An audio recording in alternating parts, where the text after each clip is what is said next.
Morning with Farah.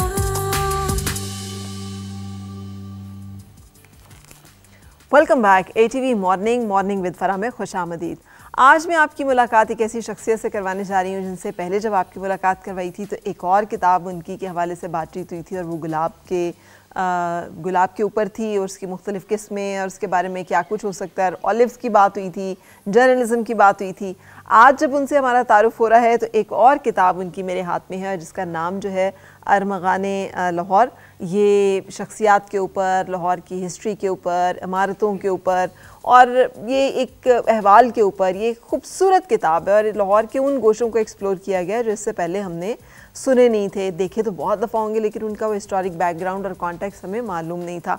बहुत सारे खूबसूरत कॉलम्स जो इनके छपते रहे, फिर उसको इन्होंने किताब की शक्ल दी है और इस तरह से हिस्ट्री जो है वो डॉक्यूमेंट की है। मेरे साथ हैं जनाब अशरफ शरीफ साहब जो कि मुदीर भी हैं 92 रोज़नामा के। कैसे हैं आप? मैं खैरियत से हूँ बिल्कुल। ये जर्नलिज्म से हिस्टोरियन तक का सफ़र, ये बड़ा कमाल है। मेरे सामने एक दो शख्सियात थी ऐसी कि वो मैंने देखा कि खाली जर्नलिस्ट के तौर पे तो आदमी का वो तारीख़ में कोई रिकॉर्ड नहीं रहता। अच्छा। तो उसे एक दूसरा किरदार ज़रूर साथ रखना चाहिए। एक बहुत मशहूर शख्सियत है खलीलुर रहमान दाऊदी। जब पाकिस्तान बना तो वो जर्नलिस्ट थे, उस वक्त जवान थे। तो उन्होंने बहुत जल्द जर्नलिज़म छोड़ दी पाकिस्तान बनने के बाद और उसके बाद उन्होंने कुरान पाक के जो कदीम नुस्खे हैं दुनिया में वो इकट्ठे करने शुरू कर दिए। अच्छा। वो सेंट्रल एशिया से उनके पास कुरान पाक आता था, मिडल ईस्ट से आता था, हिंदुस्तान के कदीम इलाके जो हैं वहाँ से आता था। मैंने ख़ुद उनके पास देखा 1100 साल पहले के कुरान पाक लिखे। ये उनका काम भी था। वो उन नुस्खों को इकट्ठा करते थे और फिर उसकी वैल्यू निकालते थे। वैल्यू निकालना, वैल्यू ये एक तहकीक का काम है। मसलन ये नुस्खा किस ज़माने का है, अच्छा कितना पुराना है, इसके ऊपर कुछ सोने का काम हुआ है, इसकी जिल्द चमड़े की है, लकड़ी की है, इसकी नक्काशी कैसी है, इसका कातिब कौन है, उस ज़माने का मशहूर आदमी है, क्या ये किसी बादशाह, सिपा सलार, किसी वज़ीर के मुताले में रहा है, क्या इसके ऊपर कुछ याददाश्तें, किसी की तहरीर, किसी के दस्तखत हैं मशहूर आदमी के, और ये मिला कहाँ से। ये सारी चीज़ें मिला के उसके वैल्यू को ऐड करती थी। सही। वो फिर उसका साथ एक नोट तैयार करते थे और वो नोट जब तैयार हो जाता था तो फिर वो जो कुरान पाक के नादिर नुस्खों के जो कदरदान हैं वो उन तक वो पहुंचाते थे कि मेरे पास ये चीज़ आई है। तो मुझे उन्हें देख के लगा कि अब वो वाला काम तो शायद मैं नहीं कर सकता, लेकिन जो मैं कर सकता हूँ वो ये कि है तारीख़ के हमारे इर्द गिर्द जो बिखरी तारीख़ है उसके उन गोशों को सामने लाया जाए जिनसे लोग आमतौर पे वाकिफ़ नहीं हैं। चीज़ें हमारे सामने लेकिन हम जानते नहीं, जगहों के नाम हैं हमारे सामने लेकिन हमें पता नहीं कि इनका नाम क्यों है। मशहूर शख्सियात उस दौर की उस इलाके से ताल्लुक़ रखती हैं, हमें उनका नहीं पता, उनकी कंट्रीब्यूशन का नहीं पता। तो मैं वो चीज़ें सामने लेके आया। अच्छा, ये आपकी मतलब है कि मतलब इंटेंशनल एफर्ट, इत्तफाकन नहीं आपके मुशाहिदे में कोई चीज़ आई और आपने लिखा और आपको लगा रिस्पॉन्स बहुत अच्छा आया तो चलें ये करते हैं। मैं लाहौर के बारे में कोई 20 साल से पढ़ रहा था मुख्तलिफ चीज़ें, लेकिन ये नहीं था कि मैं ये किताब लिखूंगा। अच्छा। ज़ाती कोशिश करो। मैंने एक कॉलम लिखा, आपसे शेयर भी शायद किया था। जी। वो कॉलम मैंने लिखा तो मुझे इतना ज़बरदस्त एक सड़क के टुकड़े के बारे में। हाँ जी। वो इतना रिस्पॉन्स आया, मैंने उसके बाद एक और लिख दिया उसी तरह का। अब मेरे जो रीडर हैं उनका पुरजोश किस्म का जो वेलकम था उसने मुझे मजबूर किया कि इस पे मजीद लिखा जाए। अच्छा, वो फिर मैं लिखता चला गया। चीज़ें तो कहीं पक रही थी अरसे से, तो जब लिखना शुरू किया और वो आनी शुरू हुई चीज़ें तो मैंने फिर रिसर्च नए सिरे से भी की, नई चीज़ें भी देखी, इस तरह से ये किताब पढ़ ली। तो ये सारी जो आपने इतना मेहनत कर ली है तो आजकल पॉडकास्ट और ये व्लॉगिंग और ये सारी चीज़ें बड़ी इन है, तो क्यों नहीं सोचा कि वो भी साथ ही लगे हाथों कर दिया जाए? यही तो चीज़ें, यही तो कंटेंट है। ये किताब तो पढ़ता नहीं कोई। हाँ, मैंने सोचा था। तो किसी वक्त इंशाल्लाह करेंगे। ये वो किसी वक्त में, मतलब देर किस बात की। हाँ, लेकिन आप जैसी शख्सियत करे तो वो ज़्यादा लोग देख सकेंगे। नहीं, ये क्या बात है। आजकल तो आपका कंटेंट इतना कमाल है। मैं चाहूँगी कि इसमें से कुछ चीज़ों के बारे में तो आप हमें वैसे भी बताते चलें कि किस किस चीज़ के बारे में किया, लेकिन इंतसाब क्या खूबसूरत है। आपने अपनी अहलिया गुलशन आरा और आंखों की ठंडक मनाहिल के नाम, हाँ जी बिल्कुल, तो ये अपनी बेगम और बेटी के नाम आपने डेडिकेट किया। क्यों? मैं ये समझता हूँ कि आदमी जो कुछ भी करता है ना, उसके घर की ख़वातीन जो हैं उनका हिस्सा होता है। और मैं ज़ाती ज़िंदगी में मैंने जो अचीवमेंट की उसमें मेरी फैमिली का बड़ा हिस्सा है। तो वो बेचारे रिकॉर्ड तो कहीं आ नहीं सकते, मेरा नाम तो छपता है चीज़ों के ऊपर। तो मैंने कहा कि इस तरह से जब तक ये किताब है उनका नाम भी, उनकी कंट्रीब्यूशन जो है वो भी एक नॉलेज होगी, उनका भी रहेगा। अच्छा जी, अब ये जितना अच्छा मुस्तनसर हुसैन तारड़ साहब ने इसके ऊपर कमेंट्स दिए हैं कि उन्होंने कहा है कि मोहनजोदड़ो या हड़प्पा के नीचे और भी तहे हैं, इनकी खुदाई पूरी की पूरी नहीं हुई, लेकिन लाहौर की जो खुदाई अरशद शरीफ ने की है मैं उसे एक आर्कियोलॉजिस्ट भी समझता हूँ। ये उनकी मोहब्बत है, वो ऐसा समझते हैं।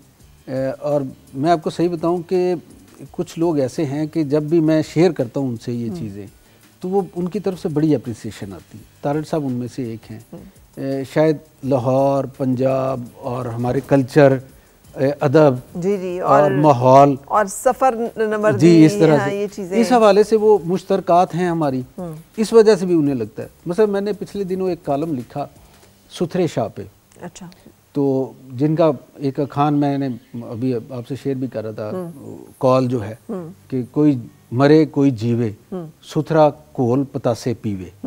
अच्छा, अब ये 350 साल पहले की एक पर्सनैलिटी है लाहौर की, तो उन्होंने ये जो खान था ये कहा। सुथरे शाह पे हमारे पास ज़्यादा मालूमात नहीं थी, ठीक है, मैंने वो मालूमात इकट्ठी की फिर, अच्छा, मुख्तलिफ ज़राए से, किताबों से एक एक सतर मिली, कहीं से एक जुमला मिला, वो इकट्ठा करते करते फिर उनके मैं समझता था कि जब एक उनका कॉल है तो और भी कॉल होंगे, फिर उनके और अकवाल ढूंढे, तो इस तरह से वो एक अच्छा मजमून बन गया। तो ये उससे पहले लोगों ने नहीं पढ़ा था उनके बारे में इतना जी, तो जब पढ़ा तो मुझे बड़ी दाद मिली। तो मैं इसी तरह से शख्सियत, मुझे पता चलता कि ये शख्सियत है, लोगों ने नज़रअंदाज किया है, तारीख़ ने नज़रअंदाज किया है, मैं फिर उसे निकालता हूँ उस गर्द से। अच्छा, इसमें कितना टाइम आपको मिलता है? आपकी एक फुल टाइम जॉब भी है, आप बहुत सारे, मैंने आपको देखा है पूरी अखबार का काम जो है वो आप कर रहे होते हैं, तो कई लोगों के जिनके नाम से भी कॉलम छप रहे होते हैं उनके हिस्से की भी कई दुरुस्तगियाँ और चीज़ें आप कर रहे होते हैं, तो उसमें ये अलग से कितना घंटे के आप? हाँ, ये मुश्किल होता है, लेकिन ये आप समझ लें कि दो मेरे शौक साथ पैरेलल चल रहे हैं। अब ये उस तरह की चीज़ नहीं रहेगी कि किसी मजबूरी, ये मेरा शौक हो गया। मतलब एक ये लाहौर और पंजाब पे तहकीक और दूसरा बागवानी, इनको मैंने साथ रखा हुआ है। अच्छा, ये उसके लिए मैं ज़रूर टाइम निकालता हूँ, कुछ भी हो जाए। तो आप लेकिन बागबानी पे भी आपने किताब लिखी है, खुद से बागबानी करते नहीं है? नहीं, अभी हमने एक कंपनी भी बना दी है, अच्छा, बागबान के नाम से। तो उसका कुछ काम हमने किया, पाक फौज के साथ कुछ अर्सा पहले किया था, फिर अब उसे हम प्राइवेटली मुख्तलिफ शहरों में कर रहे हैं। ठीक है, तो उसमें कुछ नई चीज़ें हम लेके आ रहे हैं। अच्छा, तो ये उसे मैं अब और तरह से एक कमर्शियल भी बना रहा हूँ कि आपका जो शौक़ है अगर कहीं से आपको आमदन दे तो इसमें कोई मुज़ायका नहीं। बिल्कुल। लेकिन इसके साथ मैं आपको बताऊँ फ़रा कि हर साल मैं ख़ुद प्लांटेशन करवाता हूँ लाहौर के मुख्तलिफ हिस्सों में जहाँ पे पौधे नहीं हैं। अच्छा, तो वहाँ पे देसी दरख्त लगाना है। प्लांटेशन में मैं इसकी यानी एहतियात करता हूँ कि देसी दरख्त लगाए जाएं जो हमारे माहौल के हैं, और वो लगाए जाएं जिन पे छोटा फल लगता है। मतलब तूत है, उसमें बेर है, नीम है, जामन है।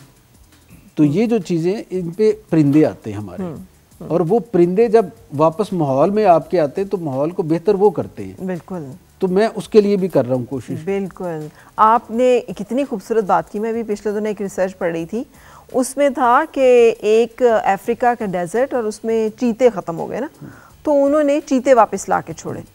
तो उन्होंने कहा कि चीते वापस लेकर आने से होना तो ये चाहिए था ना कि चीते तो जानवरों को मारते हैं और खाते हैं, तो वहाँ पे, लेकिन जैसे ही चीते वापस आए हमने देखा कि परिंदे वापस आए, क्योंकि हिरन जो एक हिस्से में ज़्यादा रहते थे उन्होंने दूसरे हिस्सों की तरफ नकल मकानी की, और इस तरह से एक पूरा चेंज हो गया। हाँ, पूरा उनका इकोसिस्टम होता है पूरा, और उस सिस्टम को रिवाइव जब तक आप नहीं करेंगे, शहरों के अंदर जो आलूदगी है ना, लाहौर तो ख़ास तौर पे बहुत आलूदगी में ऊपर जा रहा है, तो ये आलूदगी उस वक्त तक ख़त्म नहीं होगी। सही। अब यहाँ पे लोग करते हैं, हम सब इस तरफ चल पड़े कि महंगे पौधे लगा लेते हैं और वो होते हैं सारे दरामदी, जी। इम्पोर्टेड प्लांट्स होते हैं, वो हमारे माहौल की ज़रूरत को पूरा नहीं करते। मतलब मैं एडवाइस करता हूँ लोगों को कि आपने अगर इंडोर प्लांट्स रखने, आपके साथ एक प्रोग्राम किया था उसमें हमने बात भी की थी, तो इंडोर प्लांट्स में कई ऐसे हैं जो रात को ऑक्सीजन छोड़ते हैं, तो वो घरों के लिए बहुत अच्छे होते हैं और सस्ते तरीन पौधे हैं वो कुछ तो अब बताइए दोबारा से।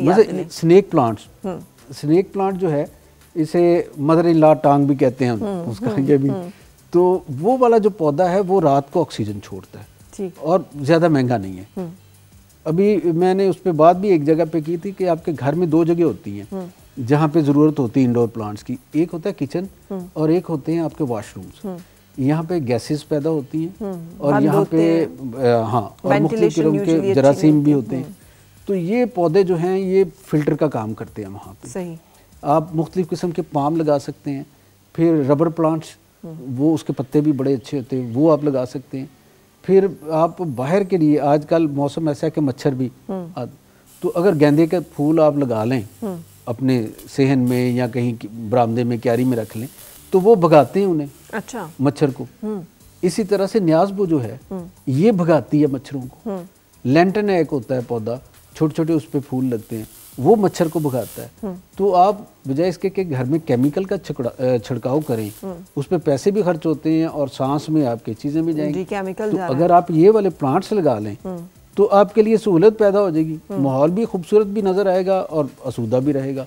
बिल्कुल सही जी। हम कंटिन्यू कर रहे हैं अपनी गुफ्तगू को, लेकिन उससे पहले एक ब्रेक के लिए रुक रहे हैं, साथ रहिएगा।